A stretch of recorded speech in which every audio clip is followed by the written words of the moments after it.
అందరికీ good morning అండి. Welcome to Shri Gauri YouTube channel. ఈరోజు మనం పిఐ గురించి తెలుసుకుందాం.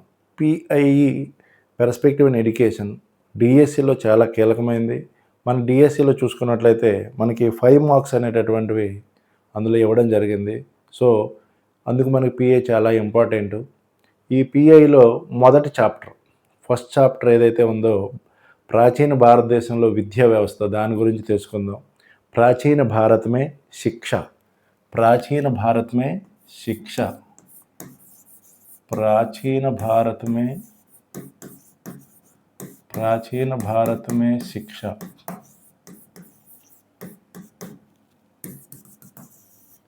प्राचीन भारत में शिक्षा, प्राचीन भारत में शिक्षा प्रणाली में क्या क्या है। प्राचीन भारत में शिक्षा में गुरु का स्थान, उसी प्रकार शिष्य का स्थान, पाठ्यक्रम क्या क्या है, प्राचीन काल में शिक्षा प्रणाली में हम जानेंगे। पहले शिक्षा प्रणाली में क्या क्या होना है, शिक्षा प्रणाली में क्या क्या होना है, इसी के बारे में अरविंद ने कहा। अरविंद ने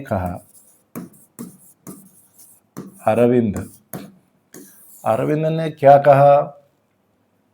शिक्षा प्रणाली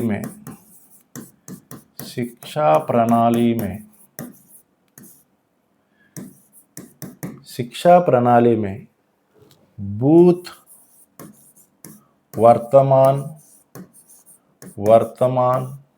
भविष्य, भूत वर्तमान भविष्य के लिए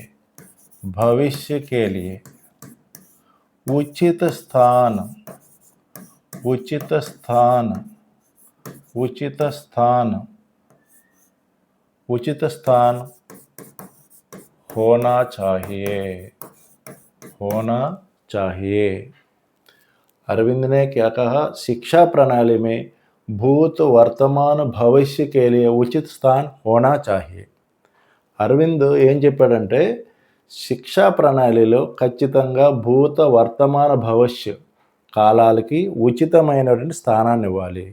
అంటే ఏంటండి ఉచితమైన స్థానం ఇవ్వడము అంటే, ఒక విద్యార్థి చదువుకునేటప్పుడు తన యొక్క ప్రీవియస్, ప్రజెంట్, ఫ్యూచర్ వీటిని దృష్టిలో పెట్టుకొని శిక్షా ప్రణాళి తయారు చేయాలి. అంతే తప్ప ప్రజెంట్ని దృష్టిలో పెట్టుకొని ఆ శిక్షా ప్రణాళిని రన్ చేసినా అది ఫెయిల్ అవుతుంది. ఫ్యూచర్ని దృష్టిలో పెట్టుకోవాలి, కానీ ప్రజెంట్ వాడి పొజిషన్ ఏంటి, అలాగే ఫాస్ట్లో వాడి పొజిషన్ ఏంటి తెలుసుకొని శిక్షా ప్రణాళి తయారు చేయాలి. ఆ స్టూడెంటు భూతకాలంలో ఎలా ఉండేవాడు, వాడి తాలూ నాలెడ్జ్ ఏంటి, వర్తమానంలో ఎలా ఉన్నాడు, రేపు ఫ్యూచర్లో వాడికి ఏమి అవసరం, దాన్ని దృష్టిలో పెట్టుకొని శిక్షా ప్రణాళి ఉండాలి అని చెప్పింది ఎవరు అంటే అరవింద్. అందుకే శిక్షా ప్రణాళి में भूत वर्तमान भविष्य के लिए उचित स्थान होना चाहिए। उसी प्रकार और भी कहा, भूत हमारी नींव है, वर्तमान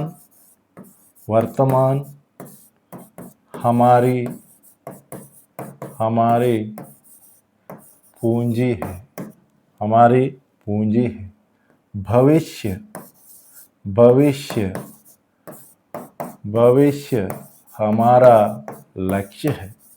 हमारा लक्ष्य है। अरविंद ने क्या कहा यहाँ? भूत हमारी नींव है, वर्तमान हमारी पूंजी है, भविष्य हमारा लक्ष्य है। ఇక్కడ ఏంటంటే అరవింద్ ఇక్కడ చెప్పింది ఏంటంటే, భూత్ అనేటటువంటిది హమారి నీవు అంటే మన పునాది ఏది అంటే భూత్, గడిచినటువంటి కాలమే. అందుకే మనకి చెప్తారు ఏదైనా పూర్వజ్ఞానికి జాంచ్ అనేటటువంటిది ఉండాలి అని. ఎందుకంటే ఒక విద్యార్థికి మనం ఒక కొత్త జ్ఞానాన్ని అందించాలంటే వాడి యొక్క పూర్వజ్ఞానాన్ని మనం తెలుసుకోవాలి. ముందుగా వాడి యొక్క పూర్వజ్ఞానం ఎలా ఉంది, దాని స్టాండర్డ్స్ పైనే మనం ఇవ్వాలి.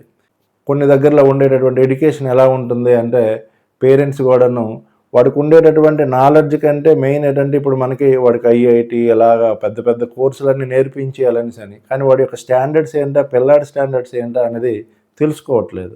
పిల్లాడి స్టాండర్డ్స్ తగ్గట్టుగా వాడికి ఎడ్యుకేషన్ అందిస్తే వాడు ఫ్యూచర్లో సక్సెస్ అవ్వగలడు. ఇక్కడ అరవింద్ చెప్పింది అదే. అంటే భూతకాలం అనేటటువంటిది మన యొక్క పునాది. ఆ పునాది పైనే వర్తమాన హమారి పూంజీ హే. పూంజీ అంటే ఏంటి?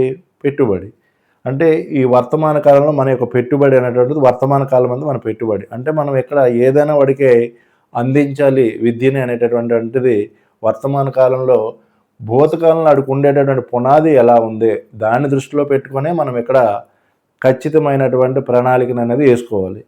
అప్పుడే భవిష్యత్తులో మన యొక్క లక్ష్యం ఏదైతే పెట్టుకుంటామో ఆ లక్ష్యాన్ని చేరుకోగలం. అందుకే ఇక్కడ అరవింద్ చెప్పాడు, భవిష్యత్తులో మన భవిష్యత్తు ఏంటి అంటే లక్ష్యం, టార్గెట్. ఆ టార్గెట్ చేరుకోవాలి అంటే ఇప్పుడు మన వర్తమాన కాలంలో దాన్ని మనం ఎలా వినియోగించుకుంటున్నాం, ఆ వినియోగించుకోవాలంటే మనకు కావాల్సింది ఏంటంటే మన యొక్క భూతకాలం ఉండేటువంటి పునాది నీవు. అందుకే ఇక్కడ శిక్షా ప్రణాళిలో భూత వర్తమాన భవిష్యత్ కేలియ ఉచిత స్థానం హోనా చాహే. ఎందుకంటే ఈ మూడిట్లకి చాలా ముఖ్యమైన స్థానాన్ని ఇవ్వమన్నాడు. భూతకాలంలో ఆడికి ఉండేటటువంటి జ్ఞానాన్ని ఆధారం చేసుకునే వర్తమాన కాలంలో ఆడికి సరి అయిన జ్ఞానాన్ని అందించినట్లయితే భవిష్యత్తు కాలంలో ఆడు మంచి లక్ష్యాలను చేరుకోగలడు అని చెప్పింది ఎవరు అంటే అరవింద్. నెక్స్ట్ చూద్దాం. చూసినట్లయితే భారతీయ శిక్షా प्रणाली से संबंधित इतिहास. भारतीय शिक्षा प्रणाली से संबंधित इतिहास को 4 भागों में बांटा दिया गया है. भारतीय शिक्षा प्रणाली से संबंधित इतिहास को भारतीय शिक्षा प्रणाली से संबंधित इतिहास को प्रणाली से संबंधित इतिहास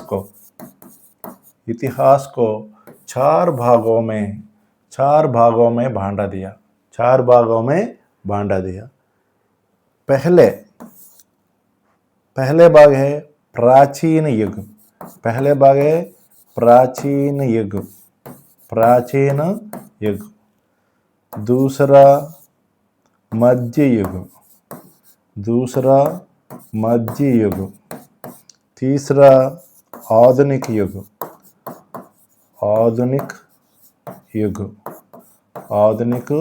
युग. चौथा स्वतंत्रता के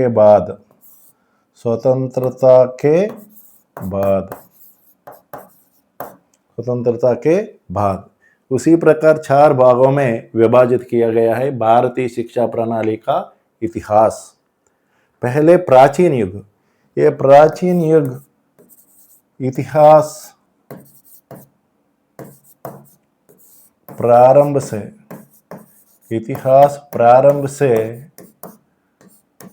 12वीं सदी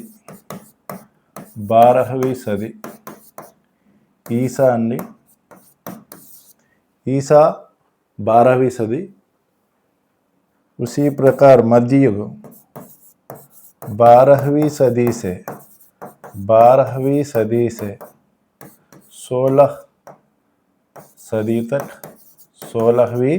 सदी तक. उसी प्रकार आधुनिक युग 17वीं सदी से 19वीं सदी तक. उसी प्रकार स्वतंत्र के बाद से अब तक.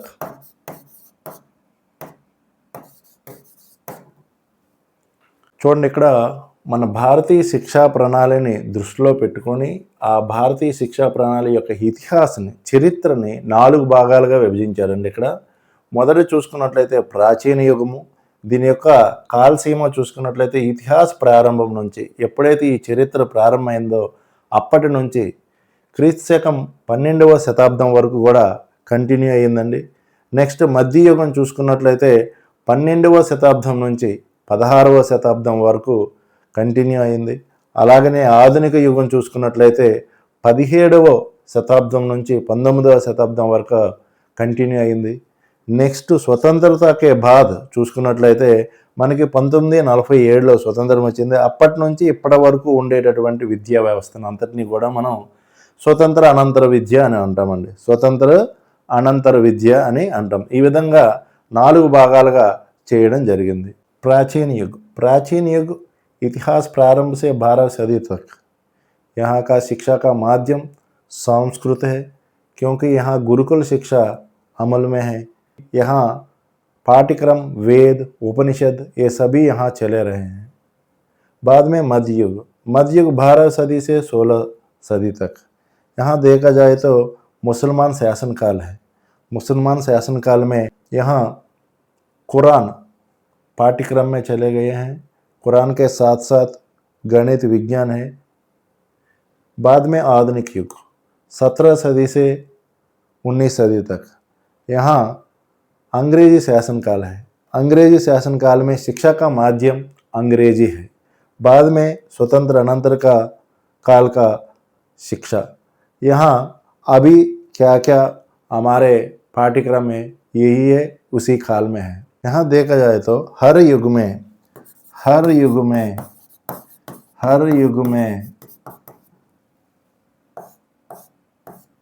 सामाजिक राजनीतिक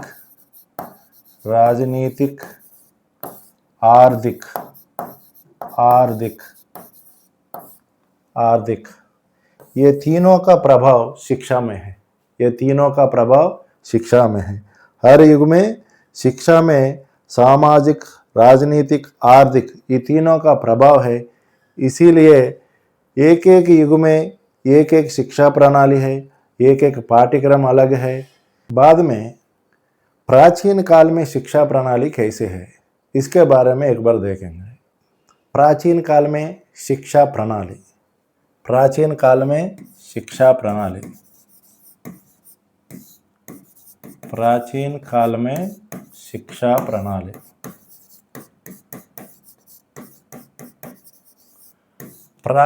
में शिक्षा प्रणाली भी 4 प्रकार है।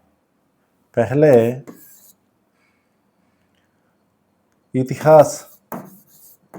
इतिहास आरंभ से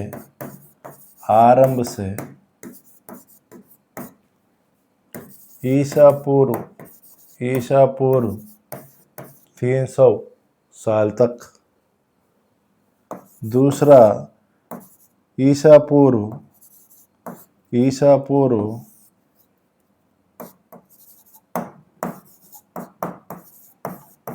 300 साल से ईसा पूर्व 1000 साल तक। और तीसरा ईसा पूर्व 1000 साल से ईसा सन 500 साल तक। चौथा सन ईसा 500 साल से लेकर ईसा सन 1200 साल तक ये शिक्षा प्रणाली अमल में लाया गया है। यहाँ इतिहास आरंभ से ईसा पूर्व 300 साल तक का काल सीमा को उपनिषद काल कहा गया है। उपनिषद काल। यहाँ इतिहास आरंभ से ईसा पूर्व 300 साल तक उपनिषद काल।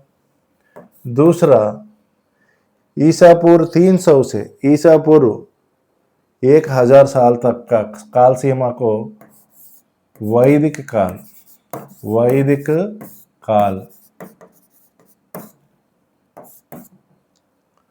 ईसा पूर्व 1000 से 500 तक सन ईसा 500 तक काल सीमा को धर्मशास्त्र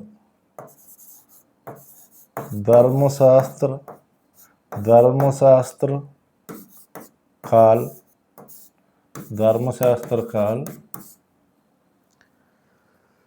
ईसा 500 से 1200 काल सीमा को पुराण काल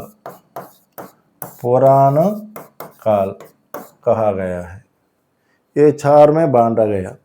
చూడండి, ప్రాచీన కాలంలో శిక్షా ప్రణాళి 4 భాగాలుగా విభజిస్తే ఇతిహాస ప్రారంభం నుంచి క్రీస్తు పూర్వం 300 సంవత్సరం వరకు ఉండేటటువంటి కాలాన్ని ఉపనిషద్ కాలంగా, అలాగనే క్రీస్తు పూర్వం 300 నుంచి క్రీస్తు పూర్వం 1000 వరకు చూసుకుంటే వైదిక కాలంగా, అలాగనే క్రీస్తు పూర్వం 1000 నుండి క్రీస్తు శకం 500 వరకు ఉండే పీరియడ్ని ధర్మశాస్త్ర కాలంగా, అలాగనే 500 నుంచి 1200 వరకు ఉండే కాలాన్ని పురాణ కాలంగా విభజించడం జరిగింది. మళ్ళీ దీన్ని ఈ 4 భాగాల్ని 2 భాగాలుగా విభజించారండి. ఏంటంటే ఈ ఉపనిషత్తు అండ్ వైదిక కాలాన్ని కలిపి, ఈ రెండింటిని కలిపి ఏ దోనో మిలాకర్ వైదిక కాల్, वैदिक काल, ये दोनों को मिलाकर वैदिकोत्तर काल, वैदिकोत्तर काल कहा गया है, वैदिकोत्तर काल कहा गया है। ఇక్కడ చూడండి, ఇతిహాస్ ఆరంభ సే అంటే ఉపనిషద్ కాల్, వైదిక్ కాల్ ఈ రెండింటిని కలిపి వైదిక్ కాలం అని, ధర్మశాస్త్ర కాల్ అండ్ పురాణ కాల్ ఈ రెండింటిని కలిపి వైదికోత్తర కాలాన్ని అని చెప్పడం జరిగింది. ఉపనిషత్తు కాలం, వైదిక కాలాన్ని రెండింటినీ కలిపి వైదిక కాలని, అలాగే ధర్మశాస్త్ర కాలము, పురాణ కాలాన్ని రెండింటినీ కలిపి వైదికోత్తర కాలం అని చెప్పడం జరిగింది. నెక్స్ట్ వీడియోలో మనం ఈ వైదిక కాలంలో ఉండేటటువంటి శిక్షా ప్రణాళి ఏంటి ఉన్నాయి, అలాగే వైదికోత్తర కాలంలో ఉండే శిక్షా ప్రణాళి ఏంటి అనేది తెలుసుకుందాం. वैदिक काल, वैदिक शिक्षा प्रणाली, वैदिक युग, वैदिकोत्तर काल में जैन बौद्ध धर्मों के लिए शिक्षा प्रणाली इसमें है. మనం ఒకసారి ఈ ప్రాచీన భారత్ మే శిక్ష, ఈ ప్రాచీన భారతదేశం నుండి శిక్ష ఏమేముంది ఏంటి అనేది ఒకసారి చూద్దాం. शिक्षा प्रणाली लो भूत वर्तमान भविष्य तीनों के लिए उचित स्थान किसने कहा? अरविंद. भूत हमारी नींव, वर्तमान हमारी पूंजी, भविष्य हमारा लक्ष्य किसने कहा? अरविंद. उसी प्रकार भारतीय शिक्षा प्रणाली से संबंधित इतिहास को मुख्य 4 भाग में बांटा दिया. प्राचीन युग इतिहास का आरंभ से 12वीं सदी तक, मध्य युग 12 से 16 तक, आधुनिक युग 17 से 19 तक, स्वतंत्र के बाद शिक्षा प्रणाली, स्वतंत्रता मिलने से बाद. उसी प्रकार हर युग में तत्कालीन समाज, राजनीतिक, आर्थिक परिस्थितियों का प्रभाव पड़ता है. प्राचीन काल में शिक्षा प्रणाली को 4 भागों में बांटा दिया है. पहले उपनिषद काल, ये इतिहास आरंभ से 300 ईसा पूर्व तक है. नेक्स्ट वैदिक काल 300 से लेकर 1000 ईसा पूर्व तक है. धर्मशास्त्र काल 1000 ईसा पूर्व से लेकर ईसा सन 500, ఇక్కడ ఈసా పూర్వం అని పడిందండి, ఈసా सन तक धर्मशास्त्र काल, ईसा सन से लेकर 1200 तक ये पुराना काल है. बाद में ये दोनों को वैदिक काल, ये दोनों को वैदिकोत्तर काल कहा गया है. प्राचीन शिक्षा प्रणाली का विशेषता है, भारत की शिक्षा प्रणाली दुनिया में सबसे प्राचीन है. दुनिया की पहला पाठ्य पुस्तक, पहला पाठ्यक्रम यही वेद है.